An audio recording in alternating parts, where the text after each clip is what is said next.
पुस्तकों में न छपी है मेरी रवानी, न मेरी बात कही होगी किसी ने ज़बानी। सोचा कि आप जाने मैं क्या हूँ, देखो सुनो अब मेरी कहानी।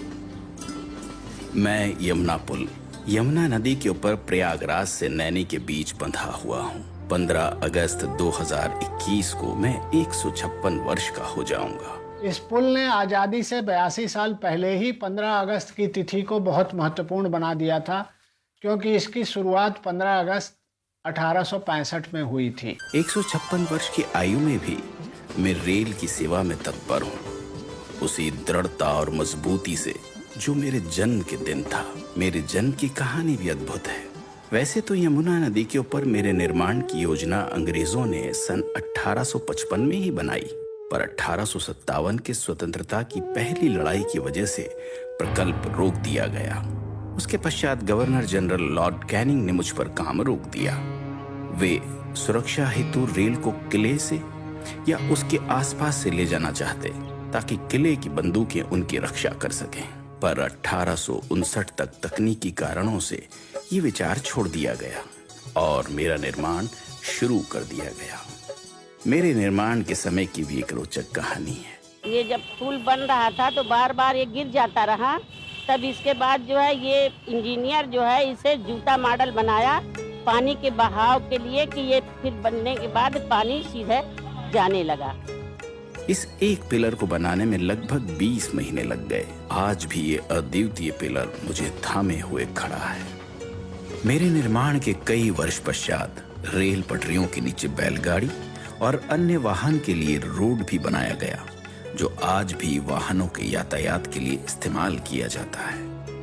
मेरे निर्माण के समय मुझ पर एक ही पटरी चलती थी, पर यह रेल इंजीनियर्स की दूरदृष्टि ही थी कि जब 50 वर्ष बाद दूसरी पटरी बिछाने का निर्णय लिया गया, ढांचे की मजबूती इतनी थी कि बिना कोई बाधा दूसरी पटरी बिछाई गई। मेरे ऊपर चलती ट्रेनों ने न सिर्फ इलाहाबाद को नैनी से जोड़ा, उत्तरी भारत को भी पूर्व भारत से जोड़ दिया।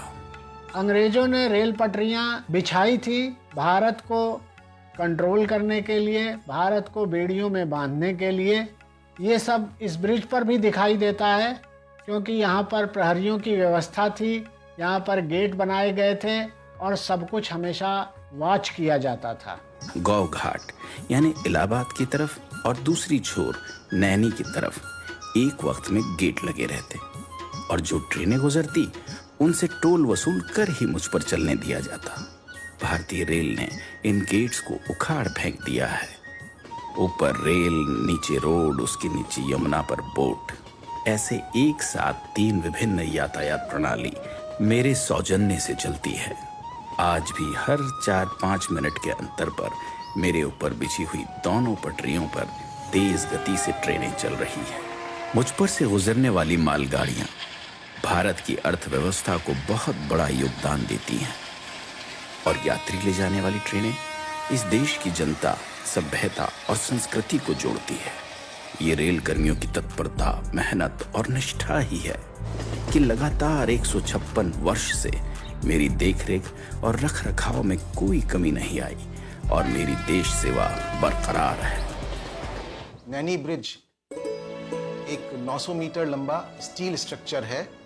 इस नैनी ब्रिज का रखरखाव अंडर वाटर सर्वे और अल्ट्रासाउंड जैसी तकनीकों से किया जाता है। इसमें सेंसर्स लगे हैं जो जल स्तर को मॉनिटर करते हैं और बाढ़ जैसे खतरों से सचेत करते हैं। सन 2004 में नए यमुना रोड पुल का निर्माण हुआ और उस पर यातायात शुरू हो गया। हालांकि आज मुझ पर भारी वाहन नहीं चलते, छोटे वाहन और रेल से प्रयागराज और नैनी को मैंने ही सुचारू रूप से जोड़ा हुआ है। यह पुल भारत का तथा भारतीय रेल की विकास यात्रा का पिछले 155 सालों से मौन साक्षी है। अंत में जयशंकर प्रसाद जी की 2 पंक्तियां मुझे याद आती है कि इस पथ का उद्देश्य नहीं है श्रांत भवन में टिक जाना, किंतु पहुंचना उस सीमा तक जिसके आगे राह नहीं। इसके साथ ही मैं विदा लेता हूं, इस वचन के साथ कि देश की सेवा में मैं हमेशा हमेशा के लिए समर्पित हूं। जय हिंद।